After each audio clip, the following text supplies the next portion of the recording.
Altså planlægnings, Jonathan, kan du bestemme dig, eller hvad? Det er jo et problem at være Mr. FOMO og være Mr. Planlægning, fordi jeg føler, jeg går glip af noget lige hvad jeg gør. Nu så det her også spændende ud, så kunne man køre ned rundt om det her. Jeg ved ikke, hvad der skal komme til at ske. Og hvad gjorde vi så? Altså, hvad var det så, du valgte? Ja, vi droppede Stelvio, for der ville være kø, og så tog vi bare en... Og minus, nej, hvad var det? 6 grader? Hvad var det? Ja, der var minus 2 grader. Minus 2 grader? Ja. Og så tog vi simpelthen en tur i det område, der hedder Trentino, som er nord for Gardasøen, på hver side af den dal, hvor Bolzano ligger i. Og egentlig bare sådan, jeg tog nogle veje, der så fede ud.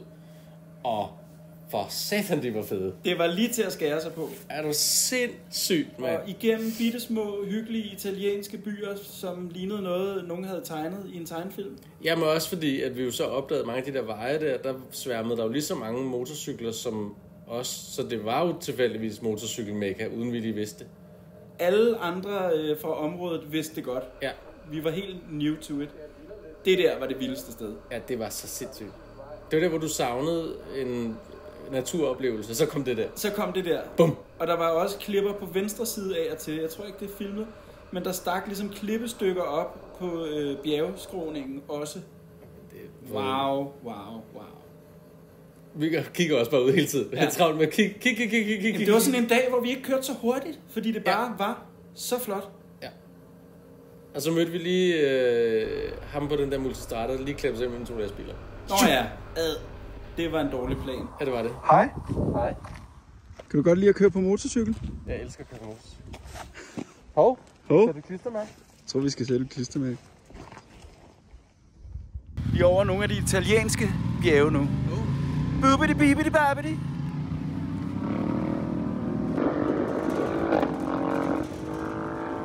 Ja, tak. Værsgo at spise. Vi er i Ducatiernes land. Ja, det må man sige. Og det var jo en bjergbuffet uden lige Ducatiernes land. Jeg må ikke lige så ekstreme stigninger. Det var bare store åbne sving, hvor du kunne give den gas. Og det gjorde vi så. Ligesom det her. Til sidst på dagen, så blev det rigtig hurtigt.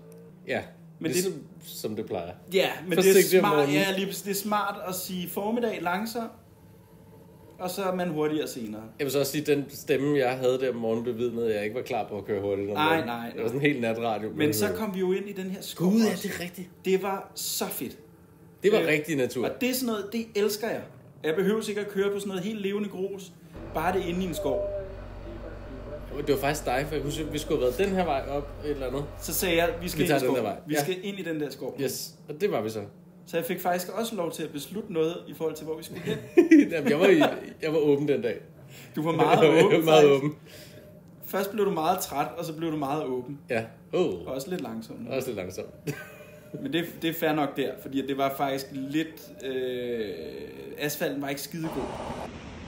Hvorfor har man valgt at bygge den der? Det er sikkert noget heldigt. En form for guddommelighed. Det kan være, det er en hule inde bagved, eller hvad? Ja. Det er jo helt tosset, mand. Man er ekstra katolik og skal gemme sig væk. Det er derinde alle de små børn er.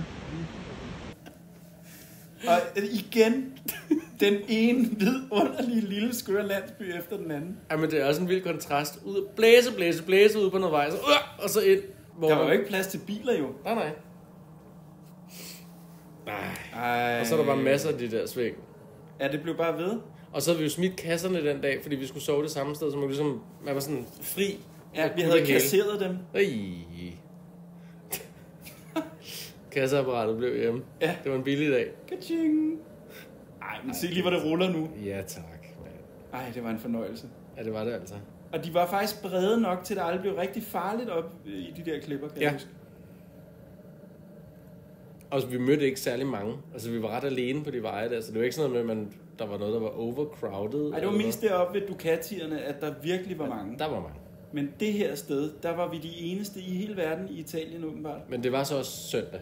Så det er der, hvor alle de lokale også var ude at køre. Ja. Ej. Var det den her dag, hvor vi endte op og drak en cola op på det der forladte hotel, hvor der var de lokale junkier, der kom forbi? Jo, det var dagen med outdoors junkier. Og vi, Corredo, og det deroppe, det er æbler.